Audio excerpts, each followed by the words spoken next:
Ano ba? Di ba, partner? Sige, sige. Ano, may gusto ka bang sabihin?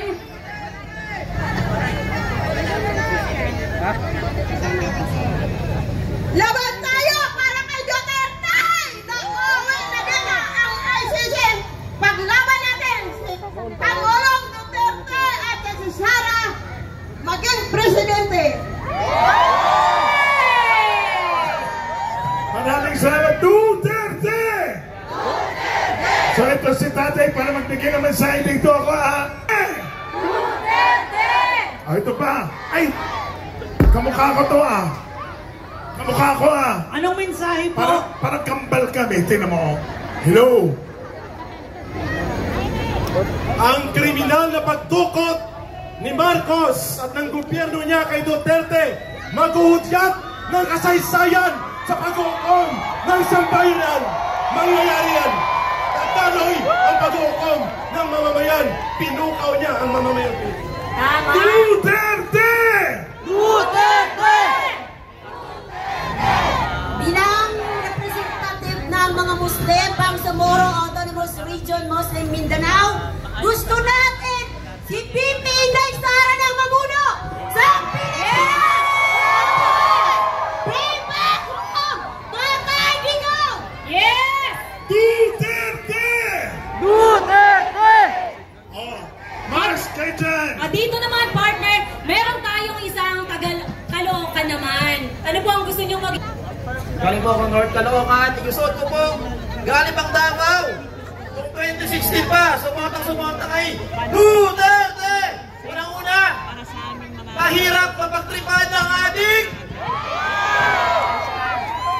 Parang hindi na tayo isang bansa. Wala na tayong samiranya. Mga Pilipino, kailan ba tayo nagilos?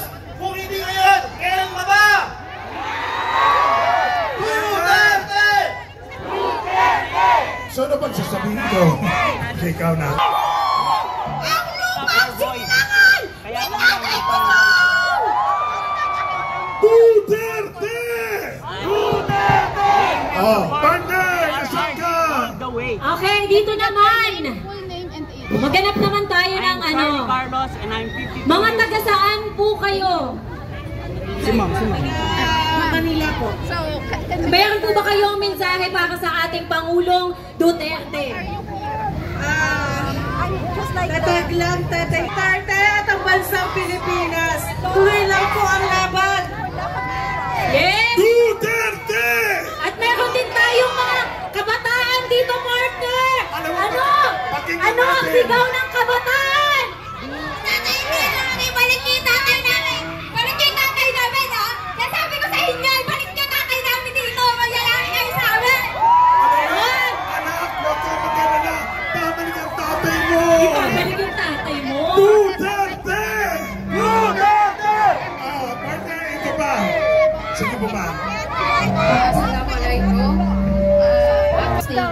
So, pinilit po namin pumunta dito para ipakita po kay Tatay Digong ang aming pagmamahal ng mga Muslim po. Okay na po yung palamuran kesa sa pangak! Allahu Akbar! Allahu Akbar! Allahu Akbar!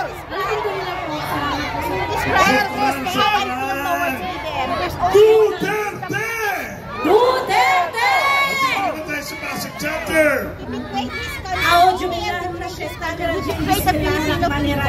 I'm from Maguindanao, Dilsor, National Alliance of Muslim Community of the Philippines, Pasig Chapter. Nagkaisa po sila at kami ng mga Moro para iuwi si Tatay Digong. Bring him home! Tatay Digong, maraming salamat sa pagtulong mo sa akin from Kuwait! Allahu Akbar! Allahu Akbar! Allahu Akbar! Tatay Digong, umuwi ka na! Huwag ka mag-alala, umuwi siya. Ako ang iyong konsensya. Duterte! Duterte! Ako magsalita kayo. Habang hinihintay pa natin, ito na. From Antipolo City. Ano naman po ang mensahe? Noong panahon po ni Tatay Digong, ramdam ko po ang takot ng mga adik. Dahil sa lugar po namin, 24 hours sila nandiyan sa kanto nakikita. Duterte! Message ko po kay Tatay Digong. Magpalakas ka po dyan. At iintayin ka namin dito sa Pilipinas. Hanggat may kumakandidatong Duterte, susuportahan namin. Sinabi yung Tatay Digong. Yan ang luha, talaga ng luha mula sa puso. Hindi siya maarte, oh. Hello, ate. Love you. Kahila ko naman ko, oy. Men ate. Meron pang isa partner, ha? From Antipolo din. From Valenzuela. Galing Bicol. Simula nang namuno si President Duterte, doon ko lang naramdaman na meron tayong presidente! Yeah!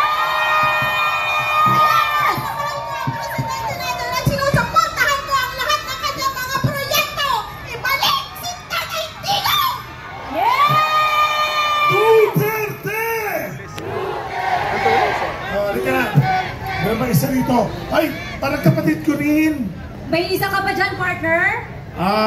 Para sa akin, tama na yung ginawa ni Marcos kay Duterte. Ginamit niya si Sara para makapasok siya ng gobyerno. Yeah! Ginamit niya si Sara, makapasok sa gobyerno. Tinuloy niya ang kanyang mga plano para kagaya dati. Kaya, mahal na Pangulong Presidente, suportado kami sa inyo. Huwag kayong mag-alala. At dahil ang Pilipinas ay nagsusumamo sa pagbabalik nyo bilang presidente. Masaya kami ngayon dahil inaayos namin ang mga ang Pangulong Presidente Duterte. Kaya manda ka. Okay ka lang? Duterte! Duterte! Halika. Isa sa mga kasamahan natin sa industriya.